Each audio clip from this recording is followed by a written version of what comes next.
Thy word is a lamp unto my feet, and a light unto my path. Good morning. Today we'll be reading Psalm 19. This is actually one of my favorite psalms, so I'm excited to read that with you this morning. Psalm 19. Let's read together. The heavens declare the glory of God, and the expanse proclaims the work of his hands. Day after day they pour out speech, night after night they communicate knowledge. There is no speech, there are no words, their voice is not heard. Their message has gone out to the whole earth, and their words to the ends of the world. In the heavens he has pitched a tent for the sun.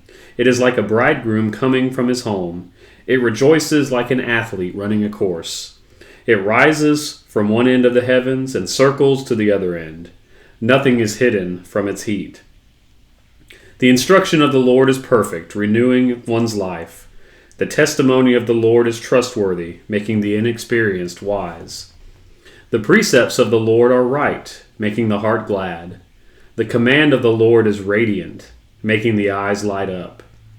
The fear of the Lord is pure, enduring forever.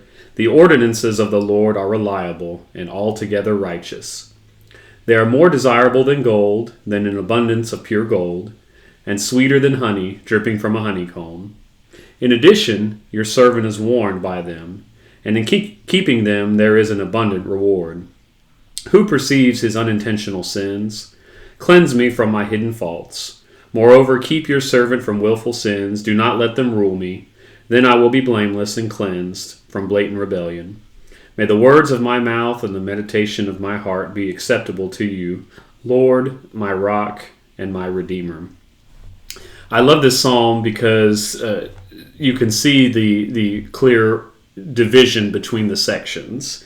You have this opening section from verse 1 through 6 that is talking about just the heavens and the works of God, just the earth, everything we see around us being evidence and declaring the glory of the Lord.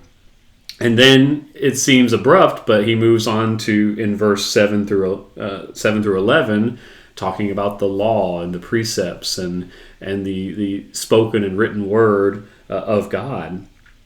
And the point of these two sections is to show really just the two main ways that the Lord has revealed himself to us. We are fortunate enough, just in the same way that Israel was fortunate enough to have a direct line of communication with God and receive his holy laws and holy ordinances. And we have that today when we read through the Psalms and when we read through this word that has been passed down to us. But there are many peoples, many generations throughout time that did not have this written word, did not have these the direct word of God. So how did the Lord communicate them? Did he forget about them? Did he just ignore them? No. We're told here that it's the heavens that declare the glory of God. The expanse proclaims the work of his hands. Day after day, night after night, communicates knowledge. All of these words are showing just how much God has spoken with us and communicated with us. Verse 4, their message has gone out to the whole earth. There is no one under the sun, no one on this earth that hasn't been spoken to by God in one way or the other. We've all seen the heavens. We've all seen day and night. We've seen the sun acting like a bridegroom coming home and rising from one end of the heavens in verse 6 and circling to the other end. All of these things declare God's glory, because how are they there? How do they do what they do? Well, someone had to put them there, and that was God. So even if you were a Gentile during the first century, during the New Testament time, or during the days of Abraham or Moses, maybe you've never heard of Israel, you've never heard of Yahweh God, but you would have heard through his creation. And then of course that leads us to the more perfect instruction, the more perfect communication, which was through his law and through his precepts through the law of Moses, and now that we have in the completed Bible, specifically the teachings from Jesus, the Son of God himself.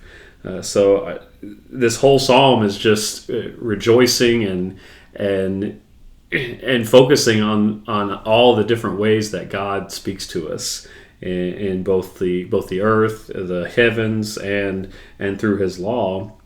And then at the very end, it's interesting. We realize that this is almost kind of like a prayer. He finishes up, who perceives his unintentional sins, cleanse me from hidden faults, keep your servant from willful sins in verse 13, and may the words of my mouth and the meditation of my heart be acceptable to you, Lord, my rock and my redeemer. He finishes off this prayer. It was really, he wasn't asking much until the very end. He was just praising the fact that God has spoken to us, and that's a miracle even in and of itself, that we were made and created in God's image, and He loved us. And when you read this psalm, you really see how much His desire was to interact, to communicate. That is God's, I think, purpose and goal in all of this. He wants to dwell and be with His people.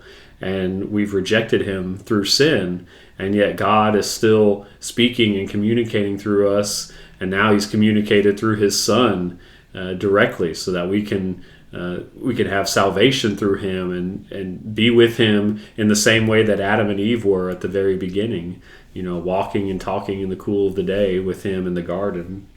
So I love just seeing how much God desires to speak with us and give us His instruction and give us the things that we need to live a righteous and good life. So I just pray, if you're like me, I'll be thinking of the Psalm 19 song that we typically sing often, the law of the Lord is perfect. I've enjoyed, I read from the Christian Standard Bible, and I typically, the verse 7 through 11, I usually know the words closely tied to other versions and the song that we sing. So this was kind of interesting to see a different version. So I encourage you to do that. Read different versions than you normally do, because usually they'll use a different word that has a similar meaning, but also gives a little bit different meaning to the words, and I think really adds to what we're reading in this psalm. So I encourage you to do that, not just read from one version, but several different ones, because there are so many different variations in some of the vocabulary that's used.